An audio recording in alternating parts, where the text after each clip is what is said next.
maka ada 20 apa ya sera puasa kustas.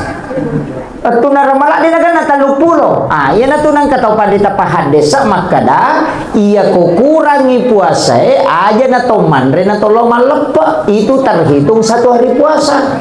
Makanya ko Idul Adha de to manre na to loma lepa. Nah sebab kita sebenarnya puasa 8, 9, 10 Zulhijjah.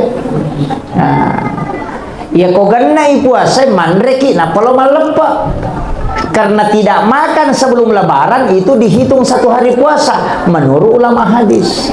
Tapi ya ulama fikih selamanya Idul Fitri makan dulu baru pergi lebaran. Idul Adha disunnahkan tidak makan kemudian lebaran. Makiro. Tapi kalau ulama hadis tidak. Sebab maka dia tidak makan itu setara dengan 1 puasa. Tapi aja tak puasa materu. Boleh ki malepa Andre ini itu terhitung 1 hari.